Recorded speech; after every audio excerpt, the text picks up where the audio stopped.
everyone and welcome back to your own channel Study with Priya. Guys, today I am taking up personal pronoun that is one of most important type of pronoun. In previous video हम लोगों ने pronoun को काफ़ी अच्छे से समझा था, उसकी definition, pronoun के use और in short pronoun के types को भी sum up किया था. आपने वो वीडियो मिस किया है तो I would suggest you should watch that video. Surely proved very helpful, very useful.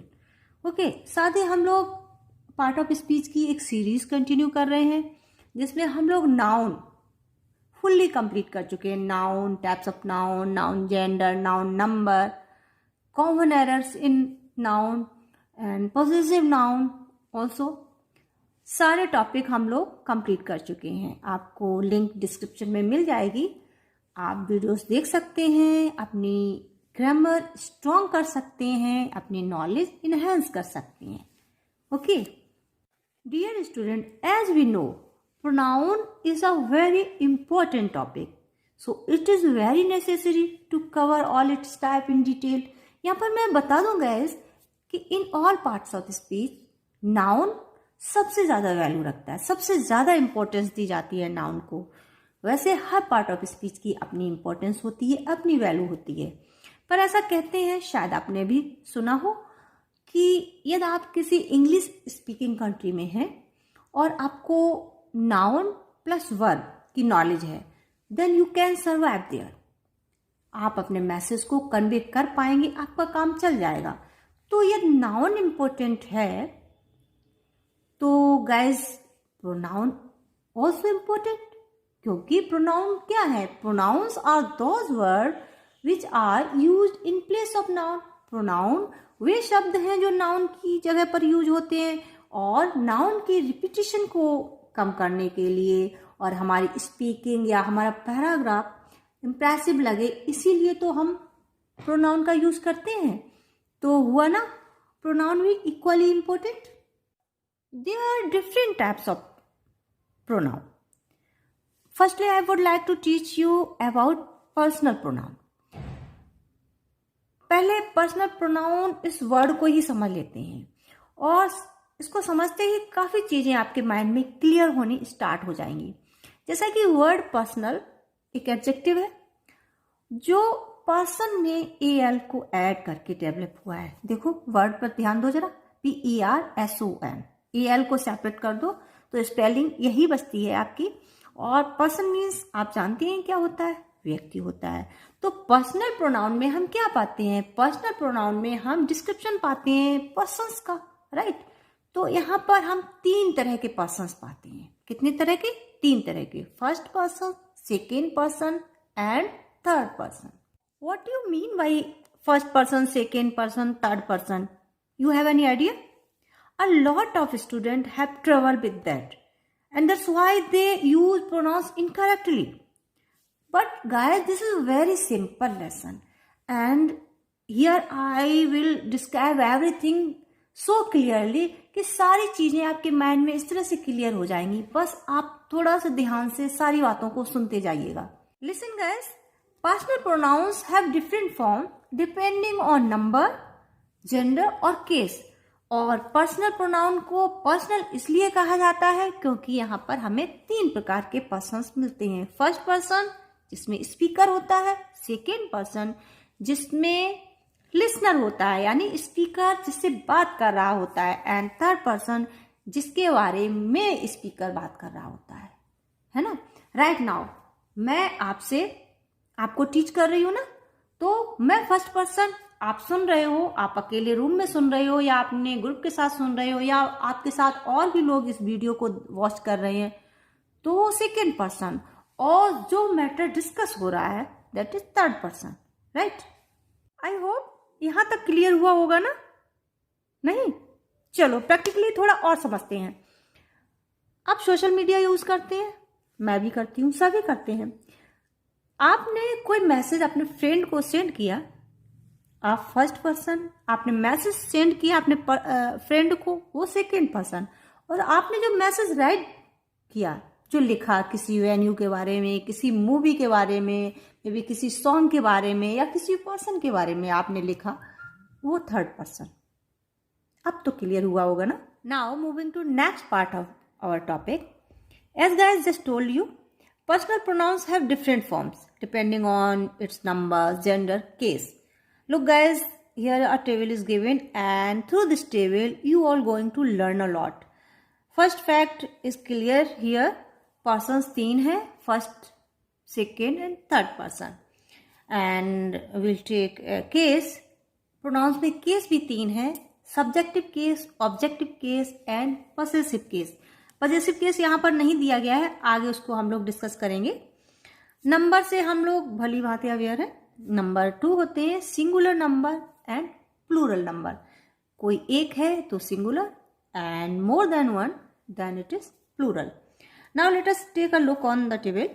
Firstly we take here first person. First person का सिंगुलर नंबर है आई और plural we.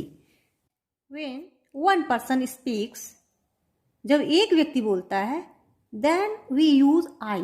Okay, I am going to Agra, I am writing a letter.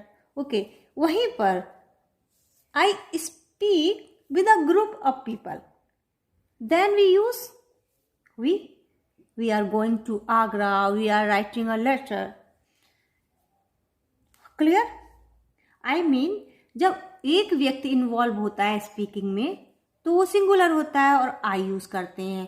वहीं पर जब आई के साथ एक group of people भी इन्वॉल्व होता है स्पीकिंग में तो प्लूरल हो जाता है और वी यूज करते हैं। Now we try to understand second person. जब हम किसी से बात करते हैं तो सामने वाला एक भी हो सकता है या एक से अधिक भी। फॉर इंस्टेंस, जब एक स्टूडेंट्स हम कहते हैं you have to attend the class at sharp 9:30, पर जब कई स्टूडेंट को एक साथ एड्रेस करते हैं तो भी क्या कहते हैं? यही तो कहते हैं, you have to attend the class at sharp 9:30। In both condition, whether it is singular और प्लूरल, सेकेंड पर्सन की फॉर्म में कोई चेंज नहीं आता है। सेकेंड पर्सन यू ही रहता है। ओके, पर पहले ऐसा नहीं था इंग्लिश में। पहले आपने शायद लिटरेचर में या पोएम्स में कुछ वर्ड पढ़े होंगे। एक वर्ड होता है YE, जिसको ई या कुछ इसी तरह प्रोनाउंस करते हैं, या एक वर्ड होता है THOU, जिसको दाव प्रोनाउंस करते हैं, जिसका मीन हिंदी में तू निकलता है। यानी सेकेंड पर्सन यू का भी सिंगुलर वर्जन था, लेकिन अब ये प्रचलन में नहीं है। Now it is obsolete and ये वर्ड अब यूज में नहीं आते हैं। तो देखा गाइस आपने, ये यू है ना, ये अपने में बड़ा स्मार्ट है। इसकी फॉर्म में कोई चेंज नहीं आता है, चाहे ये सिंगुलर की तरह यूज हो या प्लूरल की तरह, और चाहे सब्जेक्टिव केस में हो या ऑब्जेक्टिव केस में। यू के यूज को समझने के लिए कि ये सिंगुलर है या प्लूरल है, हमें कॉन्टेक्स्ट की नीड होती है, otherwise there created a confusion. पर अदर लैंग्वेजेस में ऐसा नहीं है। अदर लैंग्वेजेस में हमें सेकेंड पर्सन यू का सिंगुलर वर्जन मिलता है। This is the reason mostly we find that American और any English native speaker use you all और you lot when they use you as plural. Okay, I think सारी चीजें आपको clear हो पा रही होंगी। Now let do the third person. You can think of it as they are not directly involved in conversation. इनके बारे में बात की जा रही होती है, वो कन्वर्सेशन में डायरेक्टली इन्वॉल्व नहीं होते हैं। ओके, और ये 3 होते हैं ही, सी, इट, और इनका प्लूरल होता है दे। लुक गाइस, जब हम थर्ड पर्सन की बात कर रहे होते हैं तो उसका जेंडर क्लियर होना बहुत ज़रूरी होता है, क्योंकि इट इज़ नेचुरल कि हम बात कर रहे हैं तो हमें अपना जेंडर पता है, और आपसे बात कर रहे हैं तो आपका भी जेंडर ऑब्वियस है। लेकिन जिसके बारे में बात कर रहे हैं उसका जेंडर क्लियर करके बात नहीं करेंगे तो कंफ्यूजन होगा। इसीलिए थर्ड पर्सन में जेंडर होते हैं, he masculine gender, she feminine gender, और इट आपका न्यूट्रल जेंडर में आता है, और तीनों के लिए प्लूरल में दे यूज करते हैं। चलिए थोड़ा ऑब्जेक्टिव केस समझ लेते हैं। ऑब्जेक्टिव केस समझते हैं ना, सब्जेक्ट ऑब्जेक्ट की तरह बिहेव करता है ऑब्जेक्टिव केस में। थोड़ा पैसिव वॉइस रिमाइंड करिए ना, I write a letter is written by me. आप ऐसा तो नहीं लिखते a letter is written by I, है ना। सब्जेक्ट ऑब्जेक्ट बन जाता है, यानी आई मी में चेंज हो जाता है। इसी तरह से वी अस में चेंज हो जाता है, यू में तो कोई चेंज होता ही नहीं है। ही हिज हो जाता है ऑब्जेक्टिव केस में, शी हर हो जाता है और इट ही रहता है। और तीनों के लिए ऑब्जेक्टिव केस में प्लूरल देम हो जाता है। चलिए गाइस, इस टेबल को भी समझ लेते हैं। यहाँ पर आपका पजेसिव केस या जेनेटिव केस दिया गया है। देखते हैं कि आपके पजेसिव केस में किस तरह से फॉर्म चेंज होती है प्रोनाउन की। First person I possessive case में आपका माई या माइन, वी आवर या आवर्स, यू या योर्स, ही हिज या हिज, शी हर या hers, and its, and they their and theirs. One thing यहाँ पे क्लियर करना चाहूँ गाइज, जो फर्स्ट वर्ड आपके दिए गए हैं my, our, you, his, her, its, there, actual में ये पजेसिव प्रोनाउंस नहीं है, ये पजेसिव एडजेक्टिव है। और आपके सेकेंड वर्ड आपके केवल पजेसिव प्रोनाउंस हैं। ध्यान रखिएगा। और यदि आपको कंफ्यूजन लगता हो मेरी बात में तो आप गूगल कर सकते हैं। ओके, आई होप गाइज आप पर्सनल प्रोनाउन काफ़ी अच्छे से समझ चुके होंगे। अब यहाँ पर मैं पर्सनल प्रोनाउन से रिलेटेड एक रूल डिस्कस कर रही हूँ, जो रूल बहुत महत्वपूर्ण है और बहुत क्वेश्चन बनते हैं इससे, और साथ ही काफ़ी कंफ्यूजन भी क्रिएट करता है। लेकिन ये थोड़ा सा आपने ध्यान से सारी चीज़ों को समझा तो then all will be clear. Okay, तो समझ लेते हैं इस रूल को। Normally student, what we find in a sentence, a noun और a pronoun, as he is going, you are writing, Roma went there, Rohan came here, इसी तरह के सेंटेंसेस पाते हैं। इस तरह का सेंटेंस है, कोई इशू नहीं है। ओके, बट यह सेंटेंस में एक से ज्यादा प्रोनाउंस हैं और एक प्रोनाउन या एक नाउन है, देन प्रॉब्लम क्रिएटेड। कोई सेंटेंस है, फॉर एग्जाम्पल, तुम, मैं और वे कल मूवी जाएंगे। इसको सिंपली ऐसे ही लिख देंगे, you, I and they will go to movie tomorrow. नहीं, ऐसे नहीं लिखेंगे। पर्सन्स को लिखने का एक सिस्टम होता है, एक अरेंजमेंट होता है जो हमें फॉलो करना होता है।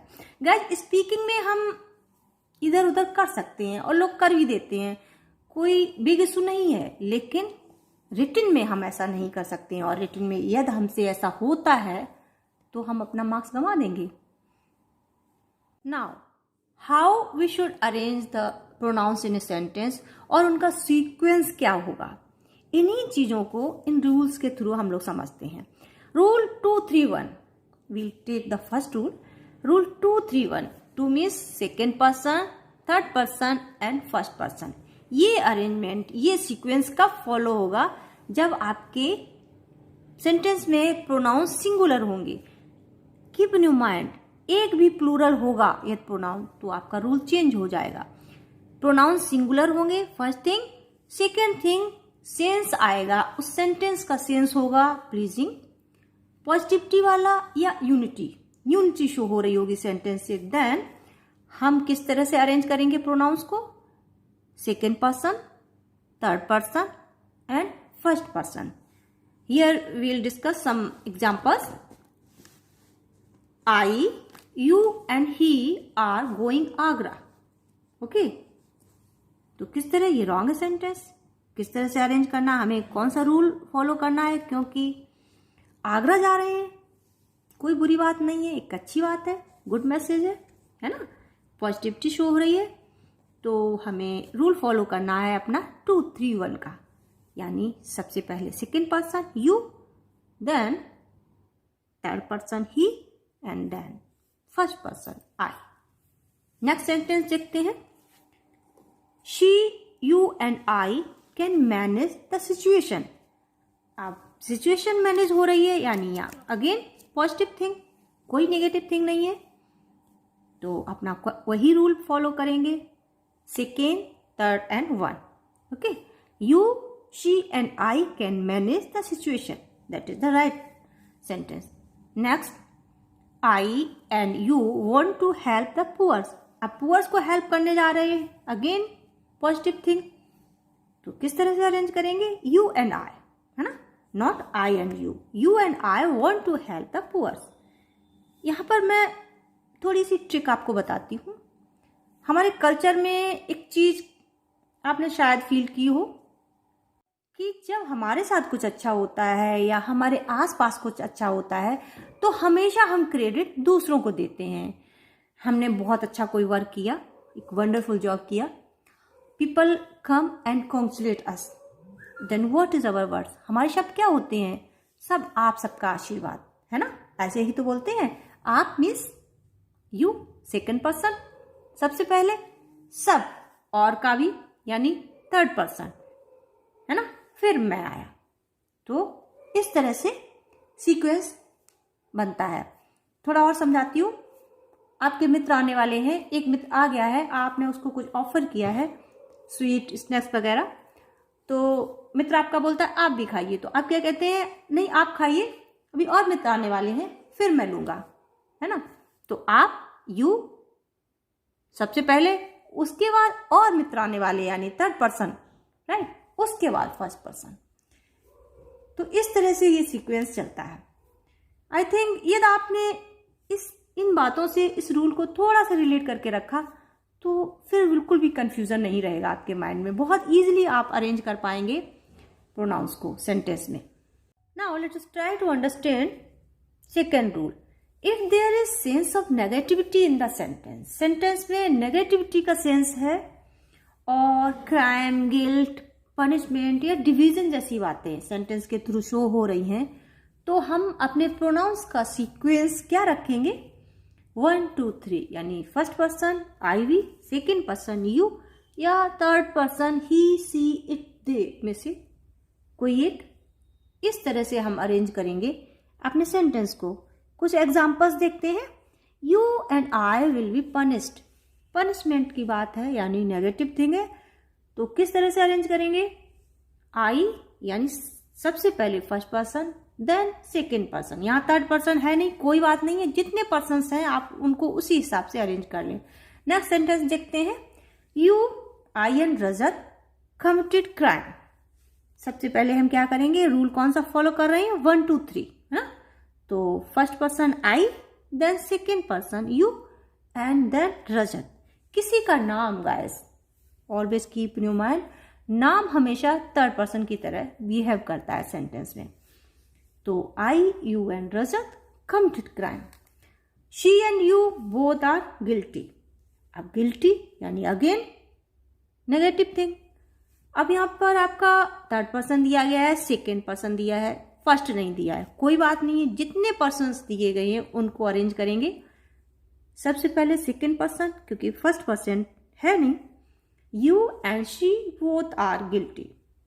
वैसे गाइस यदि हम अपना ये rule 1 2 3 first person, second person, third person वाला थोड़ा रिलेट करना चाहें तो अपनी कल्चरल आइडियोलॉजी से रिलेट कर सकते हैं, क्योंकि हमारे यहाँ ऐसा माना जाता था, माना जाता है, ऐसा नहीं बोलूँगी मैं, कि यदि कोई गलती होती है तो हम सबसे पहले मान लेते हैं भाई ठीक है हमसे गलती हो गई, फिर दूसरी की तरफ इशारा करते हैं, दूसरे में कमी निकालते हैं। लेकिन अब चीज़ें बदल रही हैं, अब ऐसा नहीं है। अब यदि गलती होती है तो सबसे पहले फिंगर आपकी तरफ, तूने गलत किया, तेरी गलती थी, खुद हाथ झाड़कर अलग, है ना। तो समय के साथ बातें भी बदलती हैं और आइडियोलॉजी भी चेंज होती है। चलिए तो ये अपने दोनों रूल थोड़ा सम अप कर लेते हैं। हमारा रूल 2 3 1 कब अप्लाई होगा? जब सेंटेंस में प्लीजिंग सेंस और पॉजिटिव सेंस आ रहा होगा। एज वेल सेंटेंस में यूज सारे प्रोनाउंस सिंगुलर होंगे। यस, उन प्रोनाउंस में एक भी प्रोनाउन आपका प्लूरल है तो आपका रूल कन्वर्ट हो जाएगा। तो हम 2 3 1 नहीं अप्लाई करेंगे, तब हम अप्लाई करेंगे 1 2 3 first person, second person, third person. इसीलिए प्रोनाउंस को सीक्वेंस करते समय सबसे पहले हमें क्या देखना है? हमें यह देखना है कि जो प्रोनाउन सेंटेंस में यूज हुए हैं उनमें कोई प्लूरल तो नहीं है। यदि आप कोई प्लूरल प्रोनाउन पाते हैं तो आपको कुछ देखने की ज़रूरत नहीं है कि सेंटेंस का सेंस कैसा निकल रहा है, पॉजिटिव निकल रहा है या नेगेटिव निकल रहा है। आपको एक ही रूल फॉलो करना है, that is 1 2 3, first person, second person, third person. Now I wrap up the topic guys. I hope आपने होल टॉपिक काफ़ी अच्छे से समझा होगा। After watching this video, if you really feel that it is useful and helpful for you, then don't forget to like this video and subscribe my channel. Thank you for watching. Be healthy, be happy, keep on smiling. We will see you soon in the next video. Bye.